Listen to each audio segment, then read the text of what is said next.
Welcome back to the Football Terrace. Thank you very, very much for tuning in. Smash that like and that share button. Live phone-in show this morning for you. If you're new to the channel, it's the first time you're watching, we do live phone-in shows every day. So it isn't just about my or any other host or panelist opinion. You, the viewer, gets the chance to come on, have your say, tell us what you're thinking and you're feeling. Reports coming out of Spain this morning confirm that Chelsea are now making inroads into their pursuit of Jules Kounde, of course, the very young, very talented centre-back at Sevilla. Manchester United and Manchester City are both monitoring him. And a couple of weeks ago, we brought you a very loose story about Chelsea's want to explore those centre-back positions. And maybe, just maybe, some Chelsea fans coming to that realization that new centre-backs are needed to really bring Thomas Tuchel's system to life. It appears Thomas Tuchel believes in that. And as I say, initial conversations have begun, just preliminary conversations with agents, representatives, and mediators to look at striking a deal. Sevilla are currently stating that they're going to want around 60 million euros to bring this player, for any club to bring this player to themselves, to take him away from Sevilla. That's probably a better way of wording this news this morning. United will get Tyrone Mings or Ben White, most likely, with the way these things are going right now. And this is probably bad news this morning to Manchester United fans, because Man United fans want Jules Kounde, like they've been talking about it for weeks. In terms of the overall article here, it says with Thomas Tuchel's favouring a back three, there's an element of expectation that the former PSG boss will be keen to strengthen his defence in the summer with a quality centre-half. Sevilla's Jules Kounde is one such name that has been thrown into the mix in recent weeks. And with reports this morning coming directly from Spain and local outlets in Sevilla reporting that Chelsea are now heavily interested in the 22-year-old, because there may be some serious competition from abroad, as well as at home, for the Frenchman's signature. However, multiple publications are claiming that Chelsea are up for the fight and will have to fend off the likes of Manchester City and potentially Spain's big three to make the move happen. It says, as things stand, Tuchel's current options at centre-back or in central defence, current options in the centre of defence could certainly do with at least one major improvement, with Thiago Silva, of course, turning 37 years of age. And I think that's a really key point for Chelsea fans to focus on. Thiago Silva is still very, very good, but he's 37. Christensen's okay. Rudiger's okay. Zuma's okay. And I'm talking about at the elite level here. I'm not comparing them to Championship and League One defenders. I'm saying in the elite end of the spectrum, they've got good defenders. They've got one world-class defender who is in the twilight of his career. An investment does need to be made sooner rather than later. And a player such as Jules Kounde, if he leaves Sevilla and goes to a Real Madrid, and does well, it's going to be almost impossible to price him away. And at 60 million euros, in an era that's seen players such as Harry Maguire be sold for over 80 million pounds, I think it represents very good business indeed. There's no doubt about that whatsoever. Thank you, bro. Yes, absolutely smash that like button. Terry, could you read out his stats? What stats would you like? I suppose that's the question, because there's a plethora available. I'd be interested to know what you want to know about the individual, and I can certainly take a look at that, and we can go through it here live on the air. I'm in Y Scout. I'm always in Y Scout, so we can take a little look at that. There's no, excuse me. We can take a little look at that and go through it. Why can't I find him? There he is. Some of the pictures they have on the profiles of particular players are like old photos when they were young. He really took 5'11", though. That's the only thing I'd say about him that would worry me slightly. Morning, Shane. Hope you are well. I will be sharing the link very soon for you to come on and have your say. That will be coming very, very soon. Rudiger is good. Rudiger is good. Don't hear to the Lampard lovers that have a personal agenda against him. Yeah, like I say, good. Okay or good. Middle of the road. You've got good defenders. I think Chelsea need to buy someone that could reach Thiago Silva's level, or the aim to reach Thiago Silva's level, who's young. Jules is 22 years of age. He's got such a high ceiling. It's unbelievable. He's got such a high leaving. You want to see percentage of Jules or one? Let's have a little look at this. So what I'll do, it has all competitions in this, but I'll remove it and I'll just keep the elite level comps. So I'm going to put in the Spanish League, Europa League, Copa del Rey, Champions League, Super Cups in there as well. So we'll put this in there. Let's look at defensive Jules 1. Let's have a little look here. Wow. Wow. Wow. Very, very good indeed. 74% of his defensive Jules 1. Let's compare that. So obviously, Y-Scout isn't designed like Squawker, so it isn't as quick and easy just to do comparisons. It's not actually designed for that use at all. But let's go to Chelsea centre backs as an example here. Let's pick Rudiger. Actually, I'm going to pick Christensen because Christensen's the guy that gets the most praise, right? So I'm going to pick Christensen and I'm going to scale it down. I'm going to pick the same competitions stroke equivalents for him, so it's fair. So I'm going to pick the Premier League, Champions League, Europa League, FA Cup, Carabao Cup, because that's the only domestic competitions we have. And I put the Super Cup in there as well. So it's all the same competitions in degree. Let's see what his level comes out at. Pretty good, Christensen, 70%. But you got that 4% additional there. When you look at aerial, this is interesting. Aerial Jules 1 contests Jules contests 5 a game and wins 60%. Where Christensen, who is taller, only wins 60% of them as well. Loose balls won, 56% won by Jules Kounde, 58% by him. Slide tackle succession for Christensen is at 48%, 66% for Jules Kounde. Interceptions per game, both the same at 5. Losing the ball, Jules Kounde around 6 times per game. This is where Christensen does excel, 4.5 times per game. Recoveries per match, 11 for Jules Kounde, just 10 for Christensen. The real big difference here being Christensen said, I actually thought Christensen was older than that. He's 24 years of age. Jules Kounde are doing very, very well indeed in terms of his defensive outputs there. There's no doubt about it. But I use Christensen because he's the guy that I see Chelsea fans really praising and propping up the most. Someone here says, what does that mean? I don't know what your question is, bro. You need to be specific. I need you to be specific in relation to that. So I understand where you're coming from. Christensen is taller. I would assume so. Christensen is 6'2", and they win the same amount of aerial duels. Just putting it out there. Height is a big part of it, but it's also your aggression and your timing and your positioning. Those things are so underrated in football. And a lot of those things you only really see with the eye test, but if you're good at them, your statistics come out better. It's just the way it works.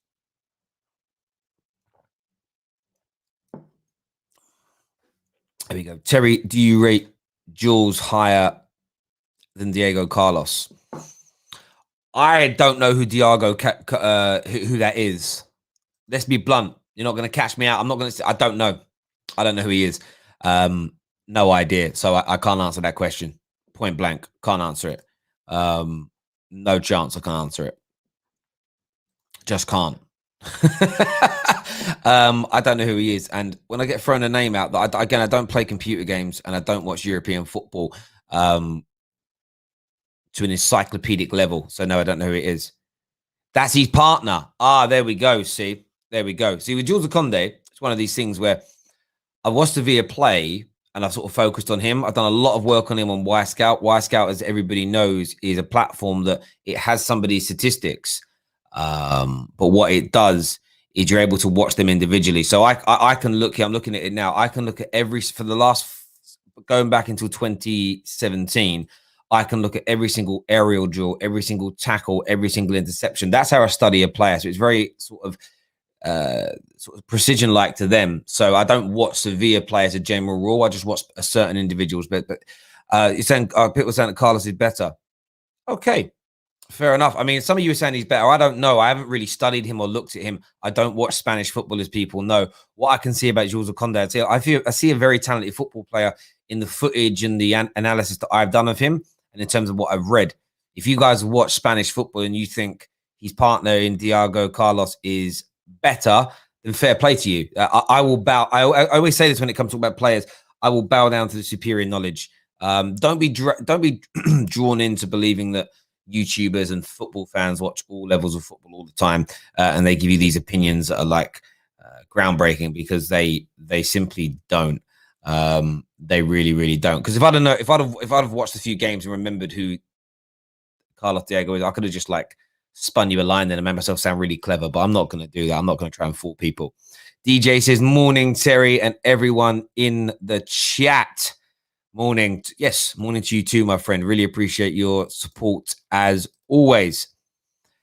Comment here from Timothy says, I'm always worried about young defenders. Defense is the only position that demands you be at least 26 to be elite. Not sure why, but that's the way it is.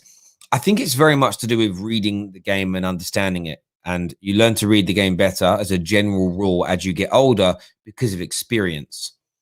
Experience is, they always say that experience is wasted on the old. It's an expression I've heard before, and it's true. You know, you don't make the same mistakes, or you don't get stressed by the same problems, generally speaking, as you get older. You know, if any of you watching have got children, each child I've had, I've become far more relaxed with the noises, with them being asleep. But my first child, I was a nervous wreck. I listened to every noise. I basically stood guard at his bedroom door every time he was asleep in case he stopped breathing, or in case miraculously, you know, a werewolf broke in to try and steal him, right? But a third kid, I'm not even listening, or I am listening, but it's almost subconscious because I know what to listen for. That experience helps me. Now, I wish I had that same level of relaxation towards it when Archie was born, because I was a nervous wreck. I think that's the reason why my hair started falling out. Like I never thought I would be, but I was. So yeah, experience is the reason why that happens, and it's very hard to get experience. And I suppose this is the issue you have when you have a young defender that's making mistakes at 2021. By the time they hit 22, 23, if they're still making those same mistakes, then you got a problem, because they're not learning from them, and you want to see people learn. Do you think that him being 5'11" will make it hard for him to play at his best in the Prem? I don't know, really. I mean, listen, there are tall defenders out there that are not very good physically. Do you know what I mean? So, you know, Man United have got Victor Lindelof that's taller. That often gets beaten in the air by hobbits. So I don't know. Listen, what I've seen and what I've sat there and watched of Jules Kounde here on Y Scout tells me he's got a lot of talent. Can he bring it all together and be a success in the Premier League? I think he can. I do think he can, and it would be a good signing for Chelsea based on what I've seen. Top Dog here says, barring the 2 games we faced Sevilla in the group stage of the Champions League, I have never watched Kounde. And most people haven't, bro. Most people haven't. They don't watch the football. They just don't watch it. They just don't watch it. Terry, thoughts on Hakimi to Ajax? Has Hakimi not... Is it Inter Milan now, right? Has he not done particularly well there this season? Or something? Because when I watched him at Dortmund, he looked electric. I honestly looked at him and thought, I couldn't understand why Real Madrid were letting him go. But if he's gone to Inter and hasn't really hit the ground running, and Real Madrid don't want him, why Arsenal? Maybe that's because Arsenal are now settling for being that mid-table team that they've become in recent times. Maybe that's the reason. Terry, I really think Chelsea will get Kounde, Rice, and Haaland this summer. Scary considering how good they already are. If they sign those players, it's curtains. Legitimately, it is curtains for everybody other than City, because they're ticking along nicely now under Thomas Tuchel. You add that extra bite and quality into midfield. You add that star quality with longevity into that back line. And then you throw in a killer, an absolute killer in Haaland up front. It very much could be good night Vienna. It could be good night Vienna. Terry, Ollie needs to go, and this clown clapping Fred on when he missed a shot. What a crap manager. Listen, everyone knows my views on Ollie, like I've said. But there's almost 0 point taken. Saying he's got to go is a fair statement. People taking out their frustrations on Ollie is wasted energy, because if he makes the top 4, which we all want him to do, he's going to stay, because that's the ambitions of the football club. Do I think he's good enough to win us a major trophy? I don't believe so. I don't even think Ollie's going to win us the Europa League. We should win it, but I don't think we will. I agree with you to a degree. Him clapping Fred having a shot that nearly went in, that doesn't bother me. him smiling sometimes after defeats doesn't bother me. Those types of things are inconsequential to me. I wouldn't care if he did those things if we were winning. So I'm not going to care about them when we're losing. I care about the progression of the football club. I don't believe bringing in a better manager that's going to play prettier football equally is going to make us overtly better. I will still be frustrated if we're not winning those major trophies. More has got to change at the club. And until I see us having a willingness to fill the holes in our football team that we have, right side of the attack, CDM, top defender, cover at right back, until I see us focus on those areas, a new manager is going to end up in the cold light of day when you see through all the BS and all the nonsense. They're going to end up in exactly the same situation as well. I'm pretty sure of that in my heart of hearts. We're going to open up the lines now for you to come on and have your say. Do me a favor, first of all, and smash that like button. You can sign up to our Discord server, the chat room. I love the chat room over there. It's becoming interesting. Strip Bear's over there, though. Strip Bear makes me... I don't understand half the things Strip Bear says. I love you, Strip Bear, but you say some stuff and I'm like, why? Why can't the football fans in these chat rooms just talk about football and leave it at that? It actually starts to annoy me. But get over to that. And also, you can still get 20% off of all your male grooming products at Manscaped. The link for their website is in our description below. Use promo code TFT. And yeah, use promo code TFT for your 20% discount. That's what I was trying to say. My head went then. My head just went. I even forgot what I was talking about. I would rather have Ryan. I don't know who that is either, bro. I'm not going to say the name out loud. Fair play to you. Fair play to you.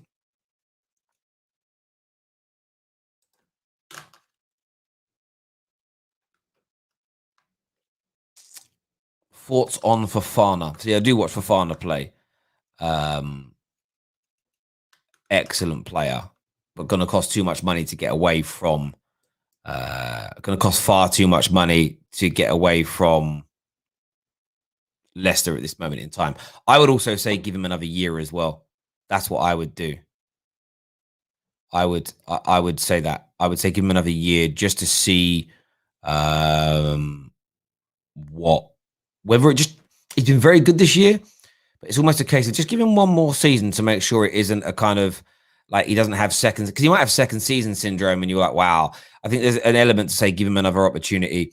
When Chelsea bought Kante, did Kante only do 1 year at Leicester or did he do 2 years at Leicester? Why do I think it was? I don't know the answer to that question. As a fact, it feels like it was only 1 year, but it might have been 2. It may have been 2. It probably was 2. No, it was only 1 year. The reason why that was worth the risk, after, even though he won the Premier League, and I think he was Player of the Year that year. I believe he was. Again, I may have got that wrong. I think actually no, it wasn't. He won it the year later with Chelsea. The reason that wasn't as much of a risk is because there was a fairly low buyout clause of £27 million. If there was no buyout clause and it would have been a 70, 80 million pound signing, there would have been a bit of mileage in potentially leaving it another year to make sure he was the real deal. So if you could pick up Fofana this summer for 20, 25 million pound, I think it's worth the gamble. But if they want 70, 80 million, I say give it another year. That's what I would say. That's what I would say. Ryan Gravenberch, how I pronounce, is an Ajax player. Okay, fair enough. Yeah, don't know much about him. That's it. I don't. People, you can keep throwing out the names of players from foreign leagues. It's highly likely I'm going to have watched them encyclopedically because I don't watch the leagues. So it is what it is. So yeah, I just wouldn't throw them out. If you think they're great, you comment and say I would buy this player because tell me. And then what I normally do is when you all mention a player, I go away and do a bit of research on them. I watch them. I go onto Y-Scout. I look at their passing range. I look at their in-game management, their one-on-one defending, whatever it may be. And then I start to make my mind up. What I don't do is go, right, I'm going to watch the next 6 Ajax games and study the player because I just don't care that much, if that makes sense. It isn't that important to me. If it's a subject matter I've got to do a piece on, then I'll research it. Until that point, with all the Premier League football I watched and the Europa League and Champions League, there is zero time left in my life to watch players with that level of a fine tooth comb. It just isn't going to happen. So pretty standard to me. Shows your knowledge about football. Standard. Well, not really. It doesn't. I think for me, when I was a kid and I played FIFA, I knew so many players in so many leagues, who they played for. When I played Football Manager, I knew even more about them. That's because I play computer games.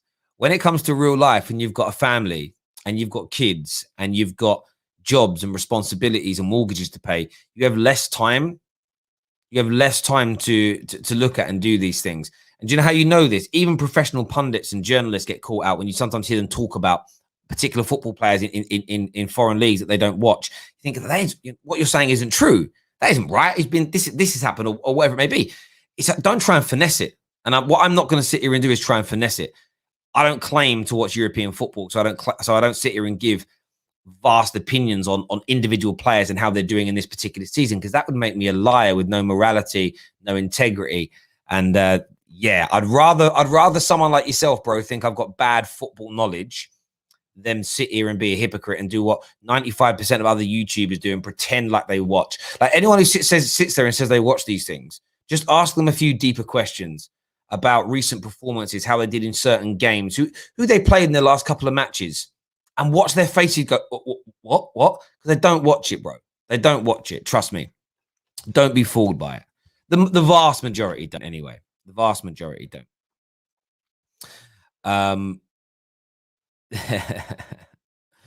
I love some of the comments on there. And if you don't like my football knowledge, then I suggest you don't watch the Terrace, bruv.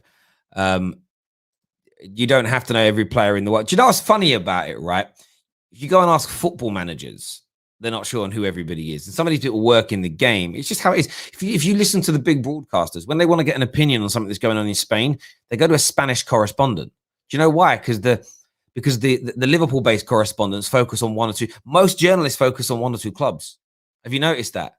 Because there's so much to know about one particular club. It's hard to focus, again, to surgical levels on 3, 4, 5, 6, because there's too much information to take in. So anyone that pretends that they have encyclopedic knowledge of all 20 Premier League clubs and all the top teams in Europe and every squad player in there, the only way you know all of that is by playing FIFA and Football Manager, because you've got the time to do it. You're not doing it through normal research. Simple as that. There isn't the time in the day to do it. It's an impossibility, especially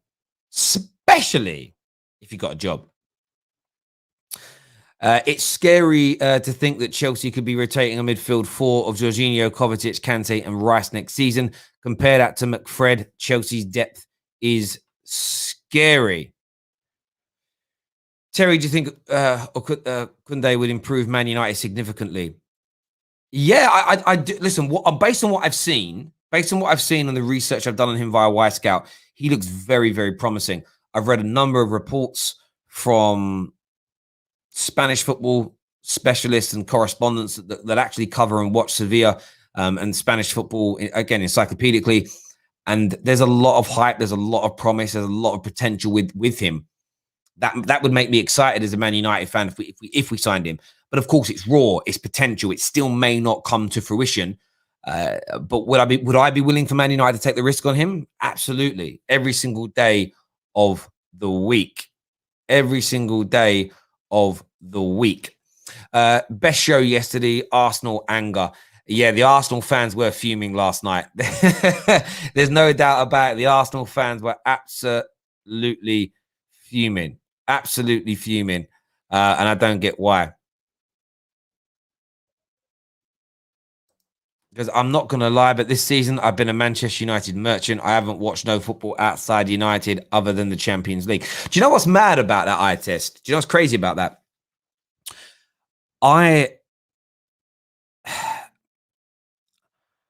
We have Premier League fans that come on. So we'll have Arsenal fans that come on and speak about Man United and go, well, I have to admit, I don't actually watch very many of Man United's games. That's the point. Most Premier League fans don't even watch all of the other top 6 play, let alone forensically watch other leagues. What they might do is watch the Milan derby. They might watch Paris Saint-Germain versus Lyon. They might watch the El Clasico. They might watch Real Madrid Atletico. They might watch Barca Atletico. They watch those big kind of games. What they're not doing, in my opinion, and they can. And do you know what? Do you know what? I want someone to. Do you know what? What any I'm going to throw a gauntlet down now to YouTubers. Any YouTuber that claims to watch at least one of a league encyclopedically, I want you to do me a favor. I want you to do live watch-alongs for those games, or every 10 minutes, Insta post that you're watching it, so you can show us that you're actually watching it and tell us what you're doing. Because I don't think people do. I think they watch games here and there, play computer games, and then push it out as an opinion. And that's fine. That's cool. But it's it's just weird. It's just weird to me. I bet they won't do it. That's what people do. Terry, do you know how fast Kounde is? Well, I've watched him play. He's not a slouch. Do I remember him being electric, sort of Van Dijk, Kyle Walker-esque speed? No, but I don't think he's a slouch in terms of what I say, in terms of what I see. I only watch Liverpool and United, Terry. And that's about it. Most people only watch a few. A few. And that's the way it is. And most YouTubers, by the way, don't pretend to have encyclopedic knowledge. They just know about particular players. Isn't he a little short? Yeah, 5'11". It's not that short. It's only like an inch or two below 6 foot. It isn't too bad. I'm going to open up the lines now, though, for you to come on and have your say. Make sure you're smashing like and share buttons, people. Like and share buttons, I should say. I'm going to put that in now. Call in. I'll put call in Darwin, not call in now. So call in now. In the box below. I'm also going to share it in the Chelsea chat room as well for you to come on and have your say. Let us know what you're thinking, what you feel. Let's get this past 200 likes while we're live on the air, people. Let's get that done right about now. Ramos is only an inch taller than Kounde. It's just the build gives off an illusion. Yeah, because Jules has got this kind of stocky look, and stocky people tend to look shorter than they really are. I've got a friend who's 6'1", but for whatever reason, he looks about 5'8". I never really understand it. From a distance, he looks about 5'8" because of his build. On it, I think it's because he's got quite short arms. So he looks shorter than he is. He has got short arms for a tall, because you're meant to basically your span. If you put your arms out like this, fingertip to fingertip is meant to be your height. There's no way. My guy's 6'2". I swear he's fingertip to fingertip is about 4'5", bro. I don't know why. He got to about 10 years old, and it's like his arms stopped growing in length. I'm actually thinking, I'm going to text you. I haven't spoken to him in a while. He made me laugh. He couldn't put his shoes on standing up. He couldn't. He could not put his shoes on standing up. He had problems with that. Legit problems with putting his shoes on while he was standing up. I remember that. He really had to stretch. Do you know what I mean? He had to have one of them big shoe horns. You know them long shoe horns that old people have that's about 3 foot long? That's what the guy had to use. Terry, did you know your forearm length is your shoe size? Bruv, my foot is not that big. Is it? I don't know. Let me check. Let me check on the air. I'm getting my foot in the air. It fucking is. Nah, bruv. My foot's long, bro. I didn't realize my foot was that long. That's crazy. Thanks for letting me know. I didn't know that one. There we go. We learned something new. Shriek here says Poch getting called out for individual brilliance and counter-attack football. The irony. Listen, like I said before, I don't think people at their core are that bothered about Man United's football. They don't like Ollie, is what it comes down to. If their favorite manager came in and played, and listen, I will be keeping receipts just for posterity. When Ollie leaves, the statistical breakdown of this team will be screenshot captured. I expect to see a better manager with a better system, create more chances, have better pass completion, less mistakes, leak less opportunities, get more crosses in with better accuracy. If the football is better, there will be the eye test can lie to you, because the eye test is based on preference and based on emotion. What I will then expect, if we're better in all these areas, is there to be a statistical improvement, like Thomas Tuchel has had at Chelsea. They concede less opportunities, they concede less goals, They work the ball into the box more. They create more opportunities. They have more shots. They may not have scored more goals because they haven't converted them, but the better football is accumulated in better statistical outputs. You can't improve your football but remain the same statistically or go backwards. It is a scientific impossibility. Imagine, we create far more chances. We don't. We go backwards. Nah, bro. What you can't argue is we create a better quality of chances, but that's also statistically proven by big chances created. So imagine that don't go up here. I want it to improve, but what I'm really looking forward to, if I take myself out of the equation, is like for everyone to say it's improved, but there to be no statistical evidence of this. I just want to see how I enjoy watching people pull off a Houdini. I love a Houdini. Do you know what I mean? It's amazing. We're going to go to some of your calls now. Make sure like buttons are being smashed this morning, people. We've got Ramel on the show with us now. Ramel, morning, mate. What you saying, bro? Morning, bro. I'm good. You all right? Yeah, I'm all good, brother. I'm all good. What's your thoughts on this further news of Chelsea looking at Jules Kounde? I think Chelsea need a centre-back. So that's one thing. I think the only question would be is reference to the height, because you do see a lot taller centre-backs in the league. And I can't see. Do you know any short centre-backs at the moment? I can't think of any. Yeah, I mean, the only thing that someone said is that Ramos is only an inch short, like taller than him, and I suppose an inch does matter. But Spanish league's different though.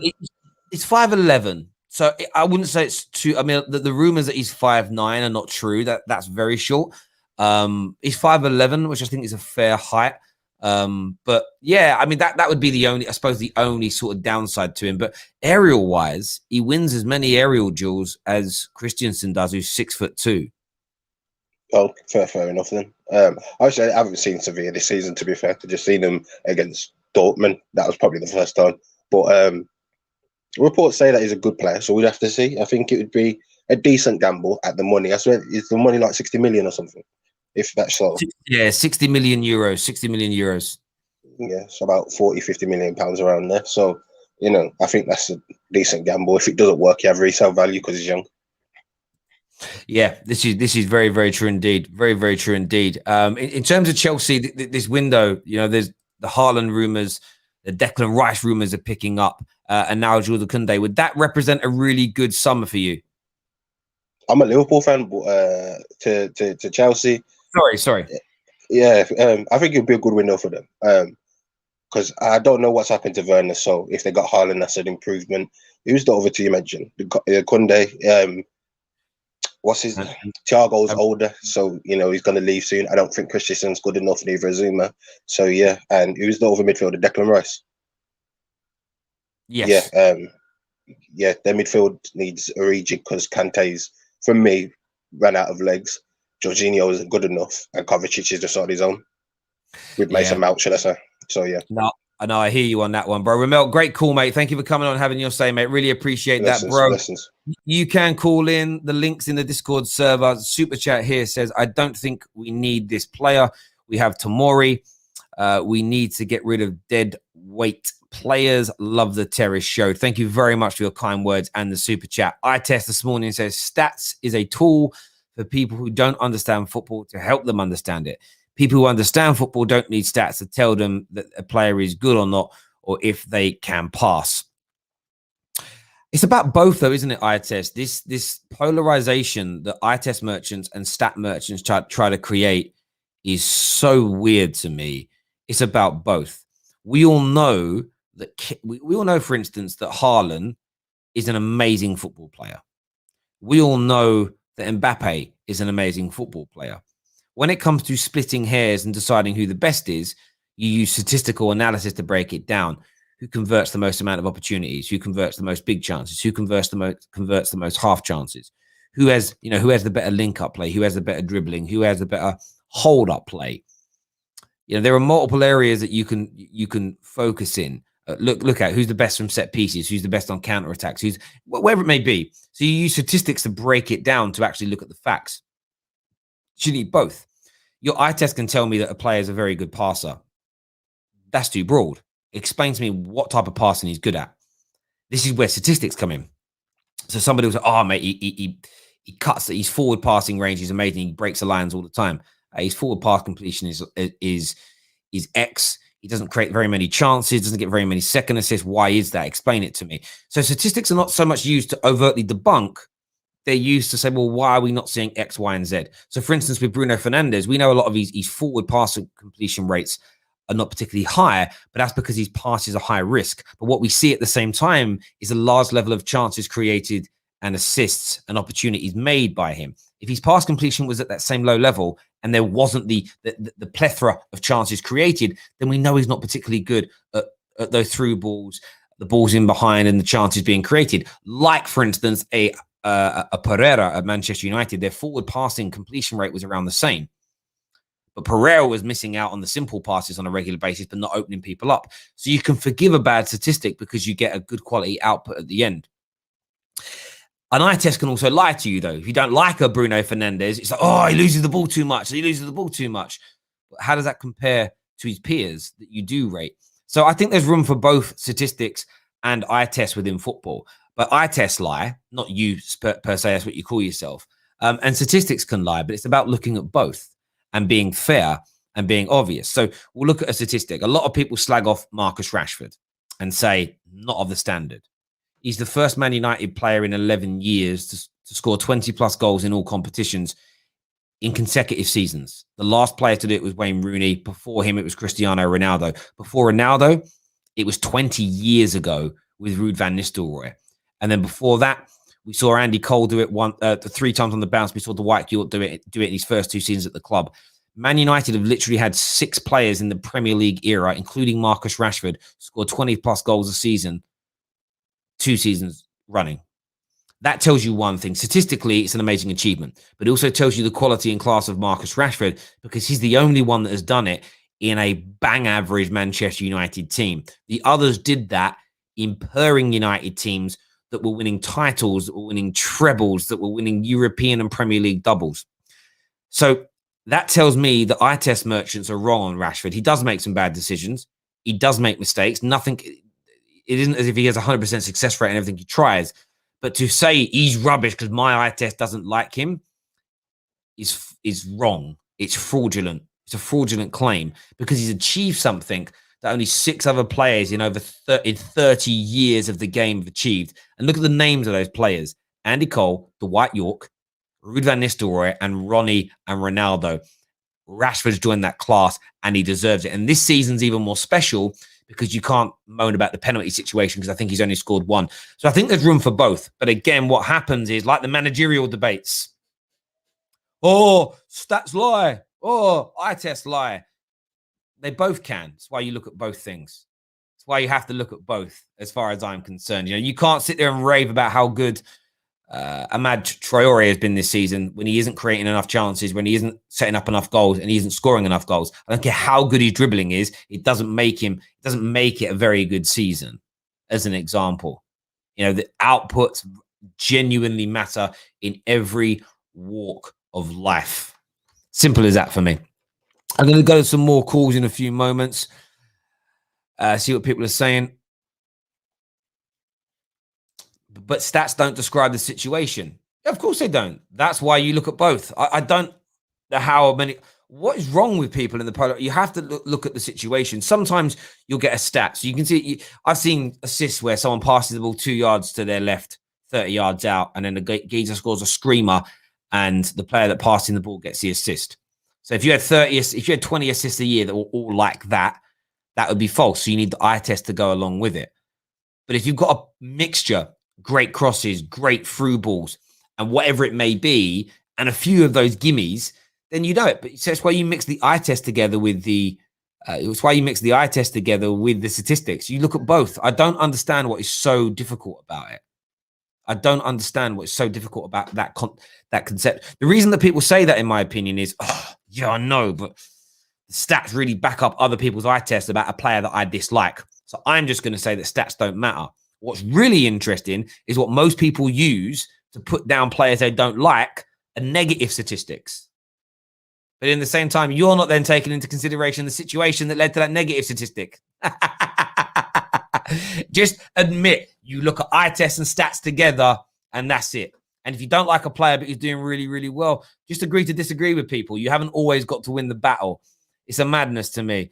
Thank you, Moody, for the super chat. He didn't say anything, though, but thank you very, very much indeed for super chatting the channel this morning.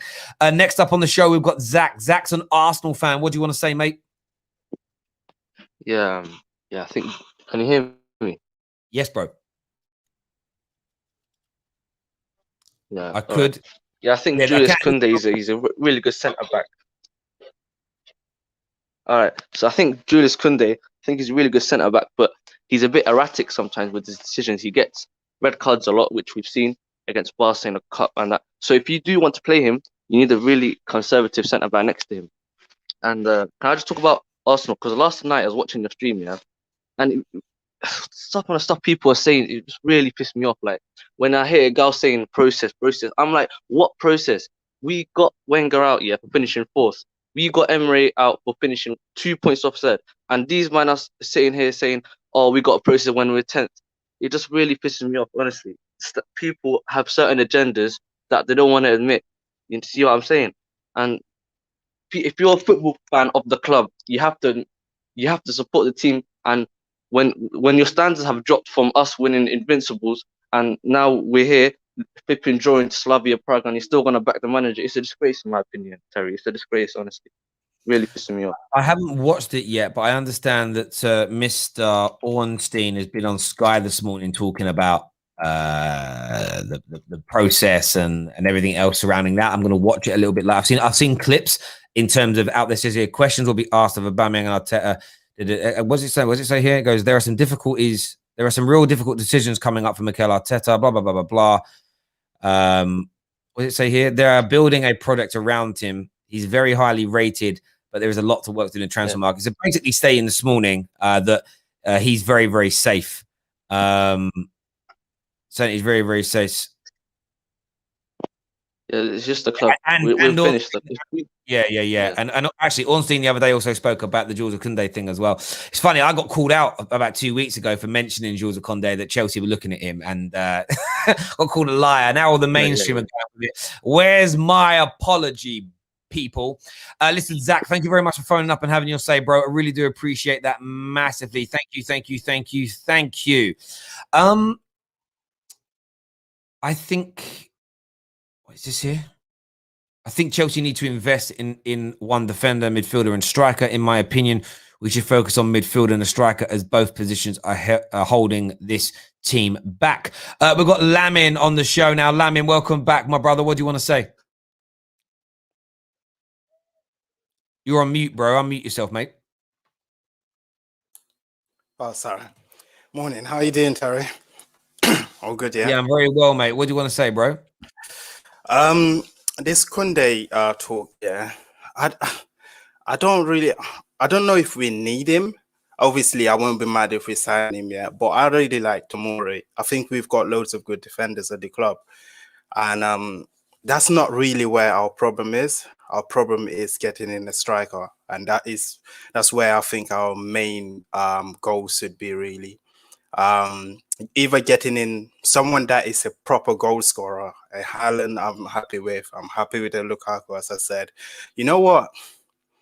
If all else fail, yeah, I would even take Aguero. But that's, yeah, those two would be my first, Haaland or Lukaku.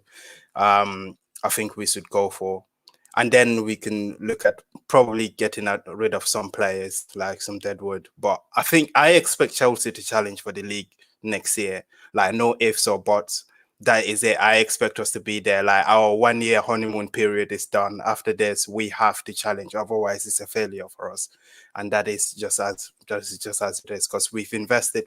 I think we're almost there now. I'd say we're about 80% there. We just need to add in a few more pieces, which I trust our board to do. And that's the difference between Chelsea and United, Arsenal, and Liverpool, is that we have faith in our board to do the right thing. And we're not really stressing as much because, like, yeah, we talk about it, but I have faith they will do the right thing. Listen, there is no honeymoon period with Chelsea. The only reason that Tuchel's in one now is because he joined mid-season. If he would have been, if he'd have joined in the summer, and you'd be, and you finished the season 5th, and you didn't make Champions League semi-final or beyond, he'd be sacked, and pretty much in the same way Lampard would be. So you know, if he, excuse me, if he does bring in Haaland and Jules Kounde and Declan Rice, he has to win the league, or at the very least, on the final day of the season, still mathematically be able to win it. And there almost be that element of, there's no point sacking him just yet because he was almost there.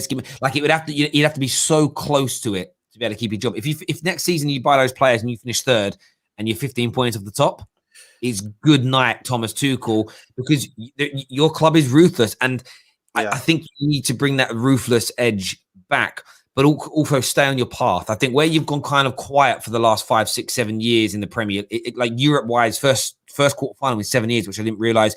I think 5 years into the Premier League, is because you kind of went away from the Jose Conte style managers into the Sarri, Lampard, Tuchel, where you wanted to play more expansive football, more open, free-flowing, attractive game, and that takes time to kind of embed that by the players, rejuvenate the squad. That's pretty much done now. You have a very good squad. I think it's going to become a world-class squad this summer. So then there's no excuses for managers. Yeah, and just to add to that, I think the ruthlessness at Chelsea, I don't actually mind it. People say you sack the managers all the time, but when you look at any organization, who sets the direction and the vision of that organization? It's either the CEO, the owner, or of it that sets the direction. So you have to basically set that vision for your employees that have to follow that. If there's no pressure at the top, how do you expect the team to perform? That's going to feed back. And I look at Arsenal, Arsenal are the only quote-unquote top team that can finish 10th and still keep their manager and see it as a good team. I'm like, come on, where is your ambition? Obviously, if there is no pressure coming from the top down, then like, how can you expect? Your own captain came into training late. What kind of example is that setting for players like Saka, Emil Smith-Rowe? If the captain is not running hard enough, why should they run? They'll be like, he's not doing it. So, I mean, like, it's just, I expect the owner of the football club to keep his foot on the necks of everyone, because we have to win. We are in the business of winning. This is not a charity. It's not like sentimental. I don't care if you're a legend of the club.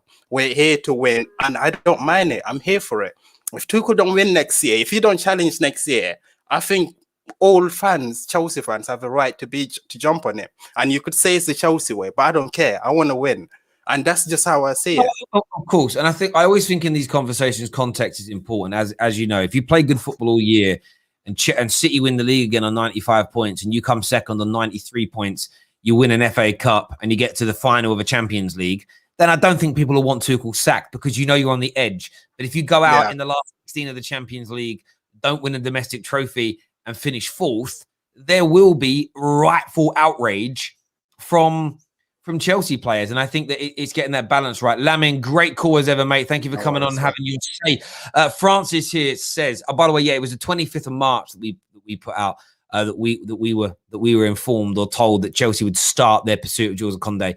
I remember getting so much abuse. I didn't know where it came from. I had all these Chelsea fans DMing me, telling me I was lying, I was making it up. Now that the Spanish press are reporting on it, David Ornstein has reported on it.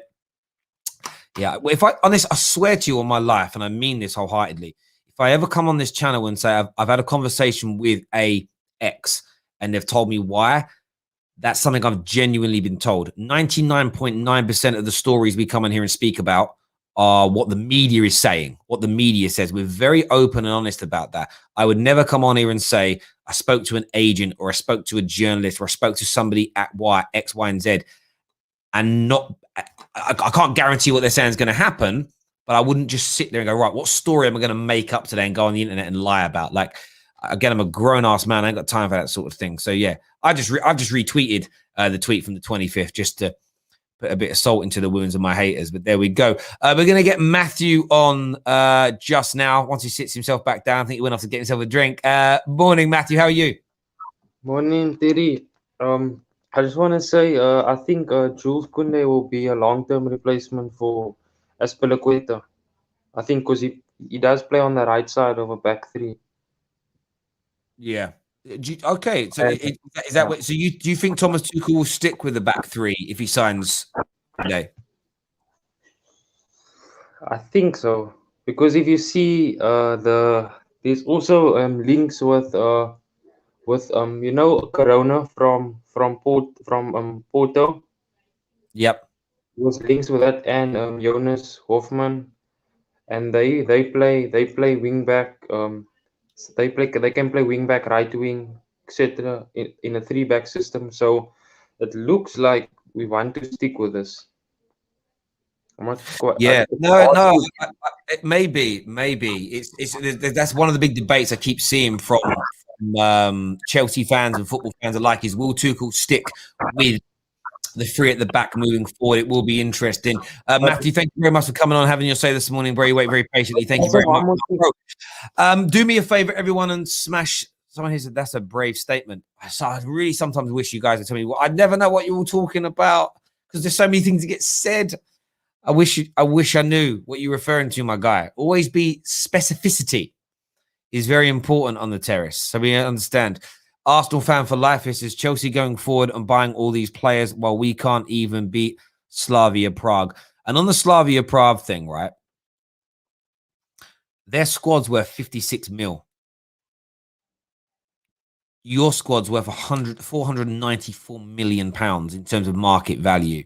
Just go, there's zero excuses. That team should be organized, structured, coached, and then have the clinical edge to beat a team worth almost 10%, just 10%.